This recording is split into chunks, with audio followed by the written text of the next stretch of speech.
குழந்தைங்களுக்கு மூக்குல வர சளியோட கலரை வச்சு அது நார்மலா இல்ல அப்நார்மலா அப்படிங்கறத தெரிஞ்சுக்க முடியும். அது எப்படிங்கறத இந்த வீடியோவை பார்த்து தெரிஞ்சுக்கங்க. மறக்காம கிட்ஸ் இருக்கிற பேரண்ட்ஸ்க்கு இந்த வீடியோவை ஷேர் பண்ணுங்க.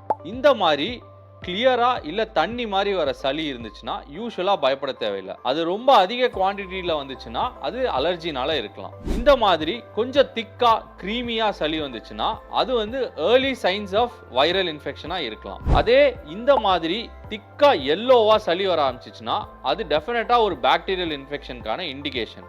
இந்த மாதிரி கிரீன் கலர்ல வர சளி கிராம் நெகட்டிவ் பாக்டீரியல் இன்ஃபெக்ஷன் இல்ல ஃபங்கல் இன்ஃபெக்ஷனா இருக்கலாம். இந்த மாதிரி எல்லோ இல்ல கிரீன் கலர்ல சளி வரும்போது உங்களுக்கு ஃபீவர் இல்ல பாடி பெயின் கூடவே இருந்துச்சுன்னா டெஃபினட்டா ஒரு டாக்டரை பார்த்து அதுக்கான மெடிசன்ஸ் எடுக்க வேண்டிய தேவை இருக்கலாம். சம்டைம்ஸ் சளியோட இந்த மாதிரி பிளட்டும் கலந்து வரலாம். அந்த மாதிரி வந்துச்சுன்னா அது அதிக சைனஸ் ப்ராப்ளம்னால வரலாம், இல்ல மூக்குல ஏதாவது சில்லு மூக்கு உடைஞ்சோ இல்ல ஏதாவது அடிபட்டதுனாலயோ வரலாம். இந்த மாதிரி இருந்தாலும் உடனே ஒரு ENT டாக்டரை பார்த்து என்ன காரணத்தினால வருதுங்கிறத தெரிஞ்சு அதுக்கான ட்ரீட்மெண்ட் எடுத்துக்கங்க.